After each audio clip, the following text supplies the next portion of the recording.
दोस्तों, देवों के देव महादेव भगवान शिव से जुड़ी जो सबसे खास बात है वो यह है कि केवल शिव ही हैं जिन्हें मूर्ति और निराकार लिंग दोनों रूपों में पूजा जाता है। देश भर में शिव के 12 ज्योतिर्लिंग स्थापित हैं और उनकी पूजा की जाती है। मान्यता है कि शिव की पूजा समस्त ब्रह्मांड की पूजा के बराबर मानी जाती है, क्योंकि शिव ही समस्त जगत के मूल हैं। कई अधर्मियों के द्वारा शिवलिंग की गलत परिभाषा बताकर इसके बारे में अनुचित धारणा बताई गई, लेकिन ऐसा कुछ नहीं है। शिवलिंग को हिंदू धर्म में सर्वोच्च स्थान दिया गया है तथा इसकी परिकल्पना ब्रह्मांड से की गई है। किंतु शिवलिंग का सच क्या है यह बहुत कम लोग ही जानते हैं। इसलिए आज हम आपको शिवलिंग के बारे में संपूर्ण जानकारी देंगे और इसकी महत्वता को विस्तार से समझाएंगे, ताकि आप अपना ज्ञान वर्धन कर सकें और भ्रांतियों से बचे रहें। इसलिए इस वीडियो को बिना स्किप किए पूरा अंत तक जरूर देखिएगा। और यदि आपने अभी तक इस चैनल को सब्सक्राइब नहीं किया है तो ऐसी ही इंटरेस्टिंग जानकारी जानने के लिए आज ही इस चैनल को सब्सक्राइब करके नोटिफिकेशन बेल को ऑन कर लें। दोस्तों, सबसे पहले जानते हैं कि शिवलिंग का अर्थ क्या है। यह संस्कृत के शब्द से बना है जो दो शब्दों का मेल है, शिव और लिंग। शिव का अर्थ स्थिरता या शव से है और लिंग का अर्थ प्रतीक, चिन्ह या अंश से है,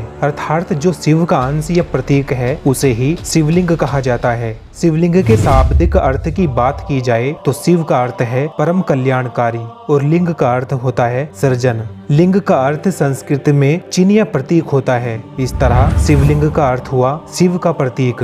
भगवान शिव को देव आदिदेव भी कहा जाता है, जिसका मतलब है कोई रूप न होना। भगवान शिव अनंत काल और सृजन के प्रतीक हैं। भगवान शिव प्रतीक हैं आत्मा के, जिसके विलय के बाद इंसान परम ब्रह्म को प्राप्त कर लेता है। शायद आपने भी शिवलिंग का अर्थ कई लोगों से शिवजी भगवान के गुप्तांग के बारे में सुना होगा, किंतु यह पूर्णतः गलत है, जिसे हिंदू धर्म को बदनाम करने के लिए मुगलों और अंग्रेज शासकों द्वारा प्रचारित किया गया और भोले भाले हिंदुओं ने इस पर विश्वास कर लिया। दरअसल लिंग का हिंदी भाषा में अर्थ गुप्तांग या जननांग होता है और इसी का लाभ उठाकर आक्रांताओं द्वारा हिंदी धर्म को बदनाम करने के उद्देश्य से विभिन्न प्रकार की भ्रांतियां फैलाई गई, जिसमें शिवलिंग के बारे में यह भ्रांति बहुत प्रचलित भी हुई। सत्य यह है कि यह संस्कृत शब्द है जिसका अर्थ प्रतीक या चिन्ह से होता है, न कि गुप्तांग से। असलियत में पुल्लिंग और स्त्रीलिंग का अर्थ पुरुष और महिला के प्रतीक हैं। ठीक वैसे ही शिवलिंग का अर्थ शिव के चिन्ह से है। जब हमारे महापुरुषों ऋषि मुनियों ने लाखों वर्ष पूर्व शिवलिंग की रचना की और उसे विश्व के सामने रखा, तब उनकी यह खोज अकल्पनीय थी,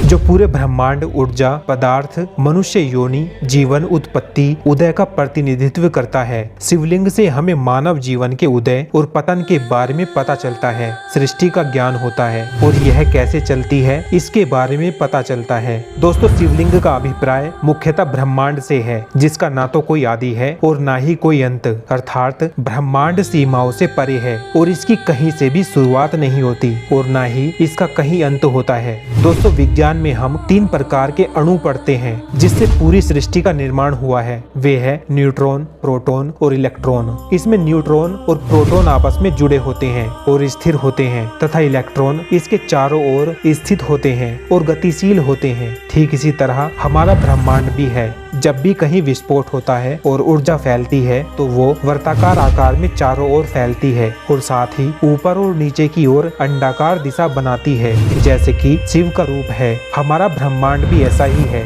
जहाँ विभिन्न आकाश गंगाएं अपने अंदर अनगिनत तारे समेटे हुए ब्लैक होल के चारों ओर घूमती है और अंततः उसी में समा जाती है। विज्ञान भी ब्रह्मांड की आकृति को वर्ताकार रूप में और ऊपर नीचे की ओर अंडाकार रूप में दिखाता है, अर्थात शिवलिंग का अभिप्राय ब्रह्मांड के रूप का ही प्रतिनिधित्व करता है। समूचे ब्रह्मांड और विश्व में केवल 2 ही चीजें विद्यमान है, वे हैं पदार्थ और ऊर्जा। पदार्थ वे हैं जिन्हें आप देख सकते हैं, छू सकते हैं और महसूस कर सकते हैं, किंतु ऊर्जा को केवल महसूस किया जा सकता है। जब भी पदार्थ और ऊर्जा का मेल होता है तब उसमें जीवन आता है, अन्यथा वह वस्तु निर्जीव मानी जाती है। शिवलिंग भी पदार्थ और ऊर्जा का प्रतिनिधित्व करता है जो जीवन को दर्शाता है। शिवलिंग का अर्थ शिव व आदि शक्ति है जो सभी जगह विद्यमान है अर्थात सर्वज्ञ है, जिसको विभाजित नहीं किया जा सकता है अर्थात अविभाजित है, जिसे दिखाया नहीं जा सकता है अर्थात अदृश्य है, जो शून्य है अर्थात जिसका कोई आदि न अंत है। वह शिव है जो सर्वशक्तिमान है, जिससे विभाजित होकर नई संरचनाएं बनती है जो सीमाओं से परे है। दोस्तों आइए अब जानते हैं शिवलिंग का महत्व क्या है। दोस्तों शिवलिंग के संदर्भ में स्कंद पुराण में आकाश को भी लिंग स्वरूप माना गया है। वायु पुराण के अनुसार प्रलय काल में प्रत्येक महायुग के पश्चात समस्त संसार इसी शिवलिंग में मिल जाता है और फिर संसार इसी शिवलिंग से सर्जन होता है। इसलिए विश्व की संपूर्ण ऊर्जा का प्रतीक शिवलिंग को ही माना गया है। लिंग शिव का ही निराकार रूप है। मूर्ति रूप में शिव की भगवान शंकर के रूप में पूजा होती है। शिवलिंग का इतिहास कई हजार वर्षों पुराना है। आदि काल से शिव के लिंग की पूजा प्रचलित है। दोस्तों सभी देवी देवताओं में शिव ही एकमात्र भगवान है जिनके लिंग स्वरूप की आराधना की जाती है। इस संदर्भ में भिन्न भिन्न प्रकार की कथाएं और मान्यताएं हैं। कहा जाता है समुद्र मंथन के समय में विष समाप्त करने के लिए शिव ने सारा विष अपने कंठ में रख लिया था। शिव का कंठ विष पीकर नीले रंग का हो गया। वह नीलकंठ कहे जाने लगे, लेकिन विष ग्रहण करने के कारण भगवान शिव के शरीर का दाह बढ़ गया। उस दाह के शमन के लिए शिवलिंग पर जल चढ़ाने की परंपरा प्रारंभ हुई, जो आज भी चली आ रही है। शिवलिंग को भगवान का प्रतीक मानकर पूजा जाता है। इसकी पूजा विधि विधान से की जाती है। आइए अब जान लेते हैं कि कैसे हुई शिवलिंग की उत्पत्ति। दोस्तों लिंग महापुराण के अनुसार एक बार भगवान ब्रह्मा और भगवान विष्णु के बीच श्रेष्ठता का विवाद हो गया। जब उनका विवाद बहुत अधिक बढ़ गया, तब अग्नि की ज्वालाओं से लिपटा हुआ लिंग भगवान ब्रह्मा और भगवान विष्णु के बीच आकर स्थापित हुआ। दोनों उस लिंग का रहस्य नहीं समझ पाए। इस रहस्य के बारे में भगवान विष्णु और ब्रह्मदेव ने हजारों वर्षों तक खोज की, फिर भी उन्हें उस लिंग का स्रोत नहीं मिला। निराश होकर दोनों देव फिर से वहीं आ गए जहां उन्होंने लिंग को देखा था। वहां आने पर उन्हें ओम की ध्वनि सुनाई दी, जिसको सुनकर उन्हें अनुभव हुआ कि यह कोई शक्ति है और वे दोनों उस ओम के स्वर की आराधना करने लगे। भगवान ब्रह्मा और भगवान विष्णु की आराधना से उस लिंग से भगवान शिव प्रकट हुए और सद्बुद्धि का वरदान दिया। देवों को वरदान देकर भगवान शिव चले गए और एक शिवलिंग के रूप में स्थापित हो गए। यही भगवान शिव का पहला शिवलिंग माना गया। दोस्तों सबसे पहले भगवान ब्रह्मा और भगवान विष्णु ने शिव के उस लिंग की पूजा अर्चना की थी।